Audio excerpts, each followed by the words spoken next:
Di episode ini, ada pengalaman dari Isna sewaktu dia lagi survei sebuah pesantren di daerah Jawa Timur.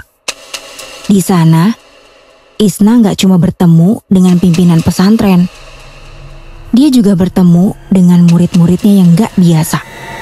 Iya, nggak biasa. Aku nggak ngerti sama orang tuaku. Jadi begini, orang tuaku bilang kalau mereka kesulitan ngawasin anak remaja zaman sekarang di Jakarta. Klasik banget. Kata mereka, mulai SMA aku bakal disekolahin di sebuah pesantren di Jawa Timur. Mama bilang dia ngerasa aman karena di sana ada bude. Oke lah, aku nurut aja. Lucunya, mereka cuma bisa antar aku sampai rumah bude dan gak bisa dampingin buat cari-cari pesantren yang bagus gara-gara kerjaan.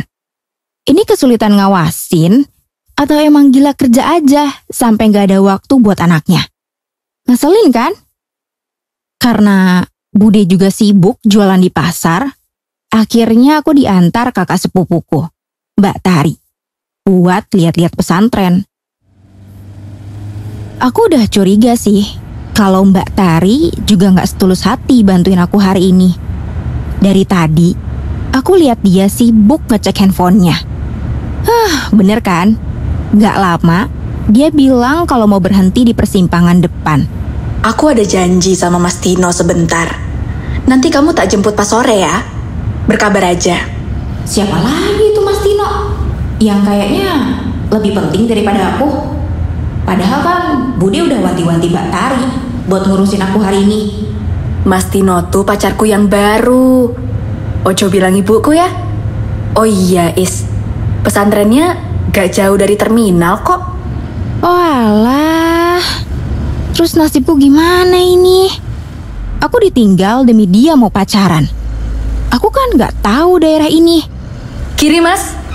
Ku dengar mbakku yang sableng itu ngobrol ke supir. Sambil nunjuk-nunjuk aku, dia minta si sopir buat ngarahin jalan ke pesantren setelah sampai di terminal. Mbak Tari tega banget sih. Aku berdiri di depan terminal sambil ngecek arah mata angin di HP. Iya, pakai kompas. Soalnya aku search di aplikasi Maps, gak ketemu-ketemu. Sopir angkot tadi memang ngasih petunjuk jalan seperti permintaan Mbak Tari tadi. Tapi kan, ya tetap aja aku agak bingung. Katanya, dari terminal, jalan lurus 100 meteran aja ke selatan. Setelah ketemu pasar, belok kiri, dan langsung ada plang komplek pesantrennya. Selatan itu di mana sih? Aku pengen nangis rasanya. Aku pasrah sambil jalan ngikutin arah kompas dari HP. Mana kalau aku gerak dikit, arah mata anginnya ikut berubah lagi. Aku beneran ngeblank. Di mana itu arah selatan? Pokoknya jalan 100 meter, ada pasar, belok kiri. Itu aja yang jadi patokanku. Kayaknya udah lebih dari 100 meter aku jalan, tapi belum lihat ada pasar. Mana aku haus lagi sekarang. Untungnya ada warung kecil yang gak jauh dari tempatku berdiri. Aku ke sana buat nanya-nanya sekalian beli minum. Sialnya, yang jaga warung itu anak kecil kayak murid SD kelas 3-an gitu. Emangnya dia bisa kasih petunjuk jalan apa? Pas aku bilang kalau aku lagi nyari pesantren, anak cowok yang pelontos dan telanjang dada itu ngarahin aku jalan dengan telunjuknya. Dari yang ku tangkep sih, kayaknya dari sini tinggal belok kiri aja. Ku ikutin petunjuknya dan yes, bocah itu bener. Jalan sebentar doang, aku langsung nemuin sebuah gedung dengan plang setengah lingkaran di atas gerbangnya bertuliskan, "Selamat datang para santri dan santriwati." Aku langsung chat Mbak Tari. "Mbak, aku udah sampai di pesantrennya. Nanti jemput aku ya. Ini aku Sherlock." Setelah mencet tombol send, aku langsung ngantongin HP-ku lagi. Aku nggak ngecek lagi, apa chatku itu berhasil kekirim atau enggak. Waktu aku mau buka pintu gerbang, tiba-tiba aja ada angin yang berhembus. Heran juga sih, padahal nggak terlalu kencang. Tapi nggak tahu kenapa bisa bikin aku sedikit oleng dan jilbabku melambai-lambai. Aku lagi sibuk benerin jilbab waktu ada suara serak menegurku. Pas aku lihat, ternyata ada seorang pria paruh baya yang memakai sorban dan pakaian serba putih. Assalamualaikum. Kamu siapa, Nak? Ada perlu apa kesini? Waalaikumsalam. Pak, saya lagi cari pesantren, lagi survei. Pria bersorban itu tersenyum. Tapi kok aku lihatnya takut ya? Aku buru-buru nunduk. Saya Kiai Jumadi. Saya pimpinan pesantren ini. Tapi panggil saja saya Mbah Jum. Orang-orang biasa panggil begitu. Monggo masuk dulu, lihat pesantren dan asramanya. Aku ngikutin Mbah Jum berjalan melihat-lihat fasilitas pesantren. Gak tahu kenapa, perasaanku rasanya campur aduk. Agak takut dan merinding. Padahal lingkungannya asri. Bangunan di sini rata-rata dibangun dengan bambu. Mbah Jum bilang kalau di sini mereka juga mengelola apotek hidup dan peternakan sebagai penunjang kebutuhan hidup. Anehnya, Mbah Jum ngelarang waktu aku mau memfoto fasilitas pesantren untuk dikirim ke orang tuaku. Katanya itu nggak perlu. Waktu melewati area peternakan, ada seorang mas-mas kumisan berpakaian hitam mendekati dan mencium tangan Mbah Jum. Di tangan kirinya, aku lihat dia menggendong seekor ayam berwarna hitam pekat.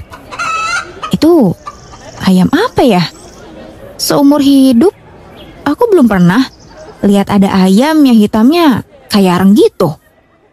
Dari sana, aku diajak Mbah Jum melihat-lihat ruang kelas yang terdiri dari 2 lantai.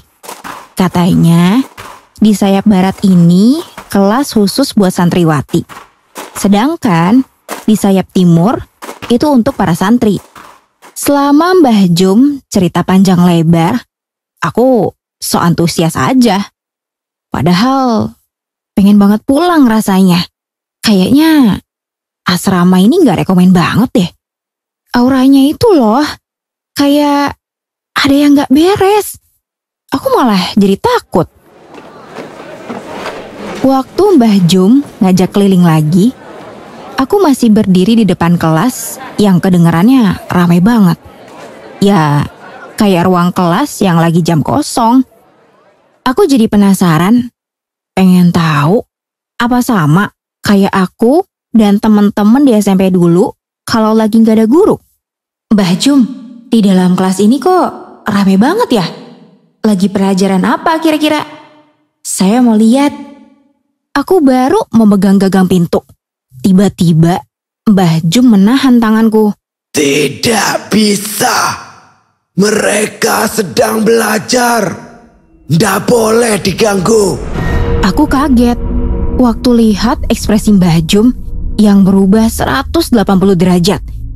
Dari tadi, beliau kayak ramah. Tapi sekarang, dia mencengkram pergelangan tanganku dan melototin aku. Aku jadi makin takut dan berniat pulang habis ini. Diam-diam, aku langsung ngambil HP dari sakurok. Aku mau chat Mbak Tari, mau minta jemput. Tanganku berhenti di dalam sakurok. Lalu, aku mendengar suara kokok ayam. Tapi suaranya aneh. Ternyata ada sumur di seberang tempat aku dan Mbah Jum berdiri. Dan karena nggak terlalu jauh, aku bisa lihat sama dengar apa yang sedang terjadi di sana. Riping cahaya sang udal putih oleh langgeng Jawa sempurna. Itu kan si Mas berkumis yang bawa ayam hitam tadi. Dia ada di sana dan lagi ngucapin kata-kata aneh. Di depannya ada ayam hitam tadi dan seorang anak yang berbaring di tikar di atas tanah. Aku bengong. Mereka itu lagi ngapain ya? Itu ritual penyembuhan penyakit. Aku langsung protes. Hah? Maksudnya gimana? Kalau sakit kan mestinya ke dokter. Kenapa ini ada ayam? Apa hubungannya, Mbah? Penyakit si anak akan dipindah ke ayam hitam itu. Itu namanya ayam cemani. Aku makin lemas dan pikiran ini dipenuhi rasa takut. Aku langsung ngambil HP buat telepon Mbak Tari. Tapi handphoneku kenapa lowbat? Gak mungkin. Aku udah cas penuh tadi sebelum berangkat loh. Sialan. Gak ada sinyal juga. Aku makin shock waktu lihat chat buat Mbak Tari yang sebelumnya. Masih tanda jam. Berarti gak kekirim dong. Tunggu. Apa dari tadi aku gak dapat sinyal di sini? Apa gara-gara itu sekarang HP-ku lowbat? Situasi aneh ini membuatku pusing, panik, mules dan mual. Aku gak tahu harus gimana. Ada di tempat ini bikin aku sesak napas. Mbah, toilet di mana ya? Mbah Jum lalu menunjuk bangunan kotak yang temboknya nggak dicat dan bilang, itu toilet terdekat. Kamu bisa ke sana. Aku ngangguk mengerti. Di toilet juga, aku cuma mau nenangin diri dan nyari sinyal HP buat telepon Mbak Tari. Aku masih kebingungan karena HP-ku masih nggak ada sinyal. Udah gitu, baterainya terus turun persenannya. Ya Tuhan, sekarang bateraiku tinggal 18%. Please, ada sinyal dong. Aku sampai jinjit, lompat-lompat sambil angkat HP-ku setinggi mungkin demi dapat sinyal. Sial, masih blank juga. Aduh, gimana ini? Itu...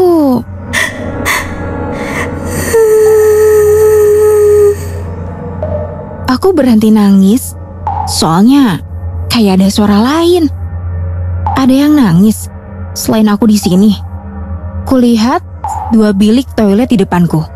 Pintunya masih ketutup semua. Tapi suara tangisan itu terus ada. Karena penasaran, aku deketin masing-masing bilik. Kutempelin kuping ke pintu. Bilik pertama ada yang nangis. Suaranya kayak kesakitan. Terus aku nguping ke bilik 2. Ada yang nangis juga. Suaranya sama, tapi kali ini agak histeris. Kenapa ya?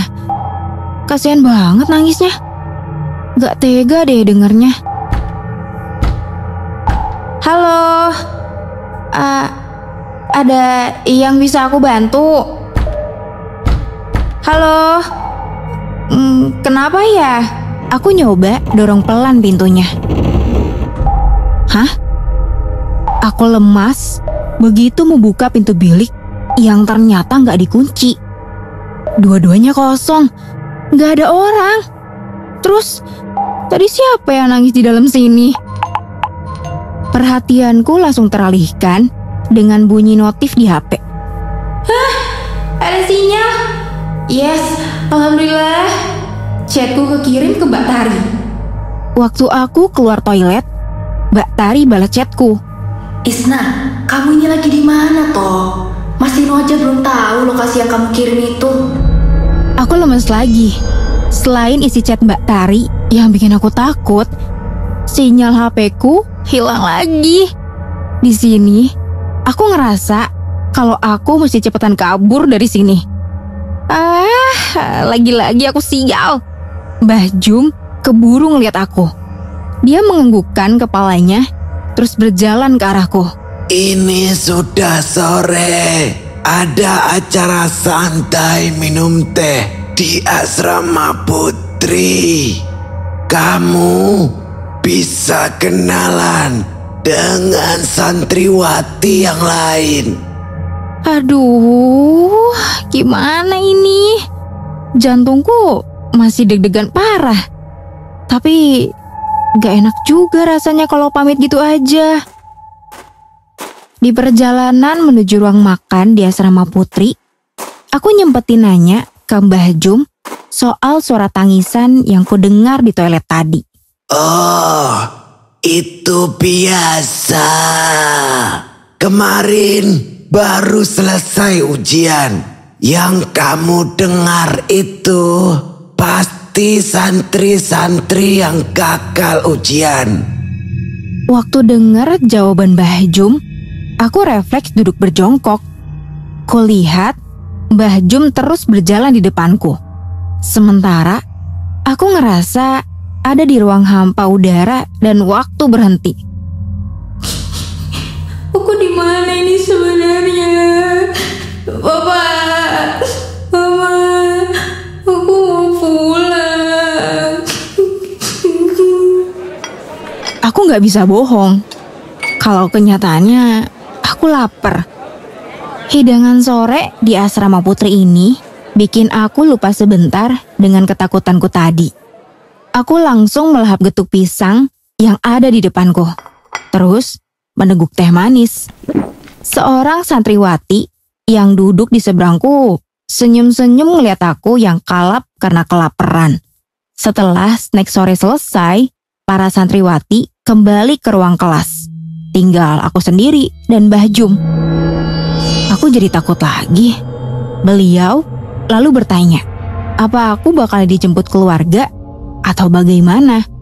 Aku jawab terus terang dan agak ketus. Iya Mbah, kakak sepupu saya lagi dalam perjalanan ke sini. Aku lihat perubahan muka Mbah Jum.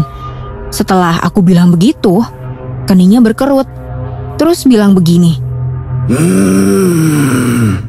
Sampainya pasti lama. Karena tempat ini cukup jauh. Sebaiknya kamu menunggu di kamar asrama saja. Hah? Nunggu di kamar asrama? Gak salah. Ini aku baru di area umumnya aja udah berasa di rumah hantu. Tapi tadi makanannya enak-enak aja sih. Aku penasaran juga sih. Kayak apa di kamar asrama ini? Bisa rebahan juga? Terus ngelurusin kaki yang pegel? Aku mengangguk sambil menyusun rencana di kepala. Di kamar asrama, kemungkinan besar aku bisa ngecas HP. Terus nanti bisa nyelinap ke toilet yang di luar tadi buat nelepon Mbak Tari. Karena cuma di tempat itu aku dapat sinyal. Ekor mataku melihat Mbah Jum lagi bicara dengan seorang wanita yang ternyata adalah pimpinan asrama putri. Gak lama kemudian, aku dan ibu itu naik ke lantai 2. Beliau bilang, kamar yang akan aku tempati sementara itu kebetulan sedang kosong. Setelah aku sendirian di kamar, aku buru-buru nyari stop kontak di segala sudut. Begitu ketemu, aku langsung ngeluarin casan dari tas. Hah? Itu siapa ya yang ngetok pintu? Iya, bentar. Pas aku buka, ada seorang santri berkulit putih pucat di depanku. Ini siapa? Tapi kayaknya aku pernah lihat deh. Oh, dia kan yang tadi duduk di seberangku waktu lagi snack sore. Nama saya Sulis. Saya boleh masuk nggak? Meskipun ngerasa aneh dan gugup, aku tetap ngizinin dia buat masuk ke kamar. Santri yang namanya Sulis itu kayaknya suka banget ngobrol. Aku sampai capek dengernya. Anehnya, padahal usia kami sepantaran. Tapi semua yang Sulis obrolin kok kayak cerita zaman dulu ya. Kayak lagi dengerin cerita-cerita Bude waktu ketemu Pak Ade dulu. Di tengah-tengah obrolan, aku izin sebentar buat ngecek HP-ku. Oh my god. Aku teriak dan terdiam memendam rasa kesal dan takut. Handphoneku gak ngecas sama sekali. Baterai di HP-ku gak bertambah 0,5% pun. Sementara kamar ini lampunya nyala. Kenapa bisa aneh begini ya? Isna, kamu kenapa? Aku mau pulang. Aku terus menangis. Aku capek berada di tempat yang gak aku tahu di mana ini. Sulis terus mencoba menghiburku dan aku mulai jengah dengan semua sikap baiknya sama aku. Aku langsung keinget sama toilet di luar asrama. Di sana, aku kan dapat sinyal. Aku mau ke toilet. Permisi sebentar ya. Sulis menarik tanganku supaya aku tetap bersamanya di kamar ini. Dia bilang, aku bisa pakai toilet di kamar ini. Enggak. Aku mau toilet yang di luar. Di sana, aku dapat sinyal HP. Aku mau nelpon kakakku. Aku mau pulang. Aku berbalik ke arah pintu waktu dengar suara pintu yang mengunci sendiri. Kupandangin Sulis yang lagi berdiri di depanku. Kamu gak akan bisa keluar dari tempat ini. Saya gak izinkan kamu pergi. Itu Sulis, kenapa wajahnya jadi pucat banget gitu? Dan matanya sekarang melotot tajam ke arahku. Aku bengong dan gak tahu harus gimana.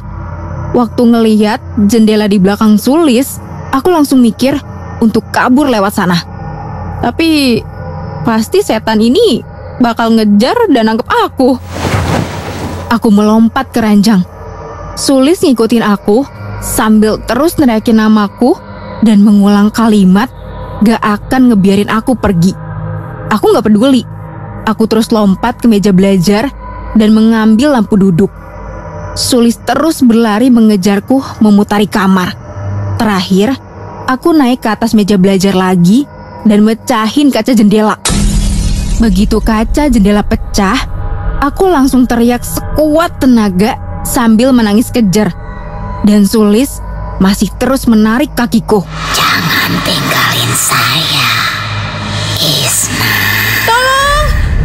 Tolong keluarin saya dari tempat ini, Mbak Tari. Tolong Isna, cepet dateng Mbak. Aku mau pulang, mau ketemu Mama, Papa, Bude, Mbak Tari. Hei, Duk. Hei, Duk. Kenapa nangis, Duk? Di mana rumahmu, Duk? Hei. Aku langsung berhenti nangis dan kaget dengan suasana di sekitarku sekarang. Hah? Kok di sekitarku ada pepohonan? Ini aku di mana? Waktu aku udah bener-bener tenang, aku mulai bisa bercerita tentang semua yang kualami tadi. Dari warga dan pemilik warung tempat aku ditemuin, aku diceritain kalau di balik pohon yang kulewati sebelumnya memang angker dan suka dijadikan tempat pesugihan. Sebetulnya di sana nggak ada kehidupan apa-apa, apalagi sampai ada asrama. HP-ku kemudian berbunyi. Aku langsung lega karena itu Mbak Tari. Waktu aku mau angkat telepon, aku lihat bocah lelaki yang sebelumnya ngasih tunjuk jalan ke aku pas aku beli minum di warung ini. Anak itu lagi membuka kotak dan mengambil beberapa lembar uang dari sana. Aku refleks teriak, Itu ada anak kecil ngambil uang ibu di warung. Para warga saling lihat-lihatan kebingungan. Katanya gak ada anak kecil di sekitar kami.